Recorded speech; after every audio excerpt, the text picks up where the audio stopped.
できたら、できる限り、生きててほしい。この言葉は死刑囚となった実の息子へ向けた言葉。彼女の息子の名前は土屋和也、32歳。2020年9月、最高裁判所の判決で死刑が確定している。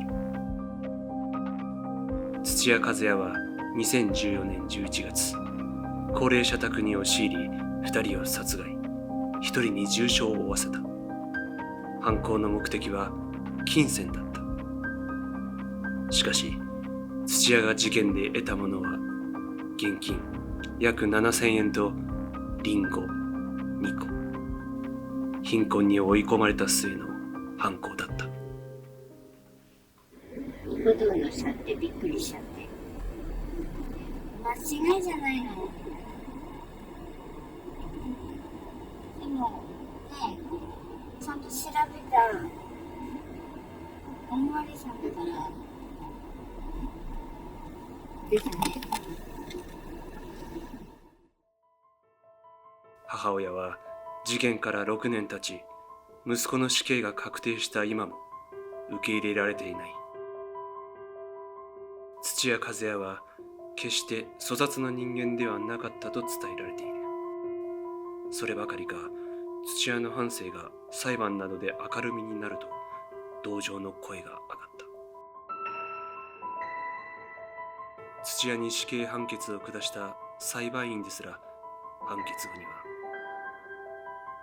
幼少期の愛情が注がれる時期に愛情が注がれず、土屋和也も被害者と言える。社会のセーフティーネットがあれば、土屋被告も違う人生を歩んでいた。土屋和也が犯した事件に弁解の余地はないものの、彼の人生に思いを寄せる人がいることは事実であった。そしてそんな人生を送らせたのは紛れもなくこの母親だ。今まで力になってあげられなくてごめんなさい。それとかお姉ちゃんに関しては後悔しかないです。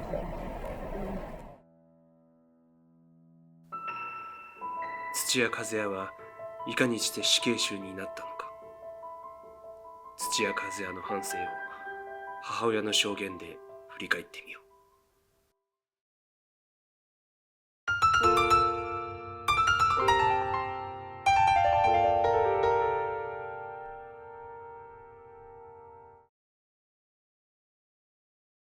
160枚に及ぶ手記。この手記は土屋和也本人が書いたものだ。手記を書いたのは去年9月、最高裁で死刑が確定した前後のこと。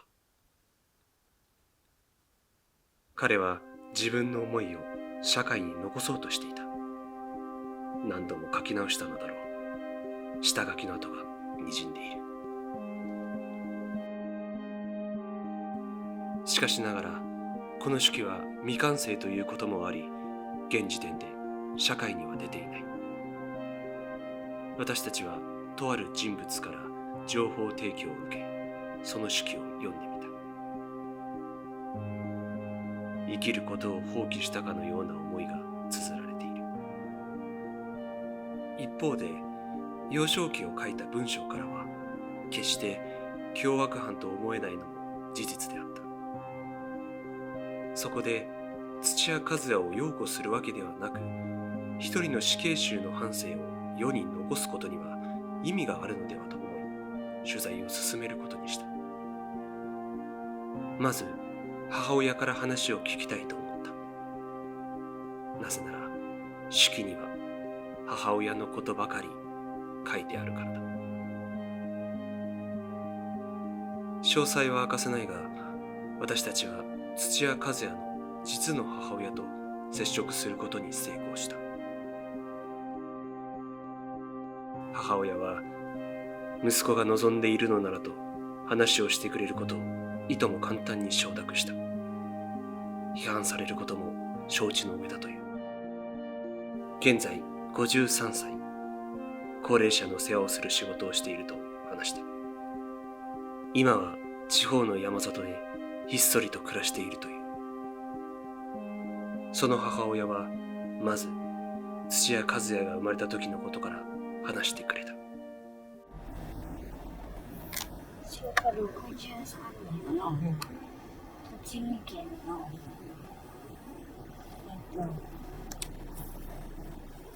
とあるところで生まれました。その頃相手の両親もいまして、その連れ子もいました。土屋和也が生まれたのは母親が21歳の時。年子の姉のほか父親の連れ子もいたという。しかし実の父親との生活は2年ほどで破綻する。感じですね、相手の。やっぱり我慢できなかったのと、ちょっと暴力もあったので、でもね、お互い若かったから、ですよね。我慢できなかったから出ちゃったので、この子供は自分で見ようと思って、カズヤとお兄ちゃんを連れて、で、目の周りのものをとってもなかったので、本人の子供だけの服を何枚か持って出ました。一応、その前に、水商売のところで面接受けて、お金は持ってなかったんですね。浮気、暴力に耐えきれず、文字通り無一文で逃げ出した先は水商売の寮だった。和也、2歳の時。水商売だから預けてて、で一緒に仕事終わって帰るじゃないですか。で帰った後に私は寝てるから熟睡っていうか学生してる感じで、その間に寒い中帰ってくるから目が覚めちゃう。であれですかね、脱走するのかな。やっぱり子供だから家の中にいるってことはなかったので、開けちゃって外に出ちゃうから、毎回探し回ってくるみたいです。水商売というのは当然昼夜逆転の生活。和也は早くも母親とすれ違いの生活を強いられていた。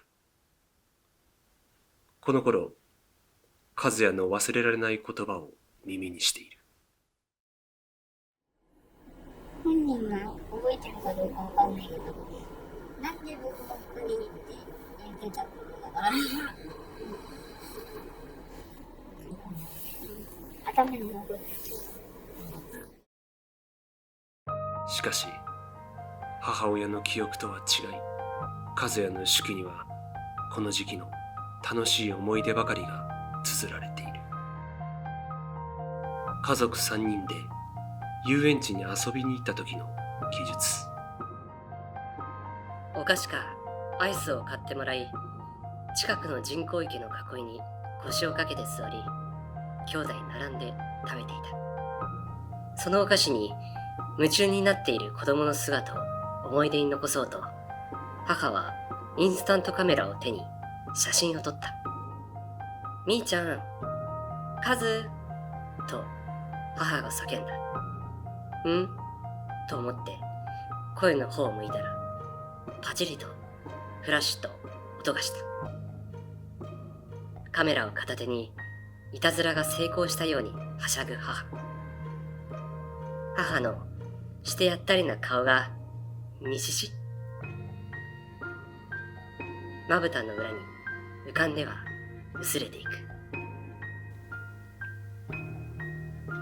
母親はこの息子の気持ちには全く気づいていなかったようだ。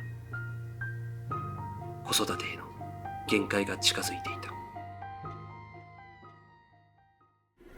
一人で生活するのと3人で生活するのでは違うし、で子供の頃って子供の頃ねは毎回炊事するわけじゃないからできたものコンビニで済ますみたいな感じだったので、結構やっぱり私には無理だったんですよきっと。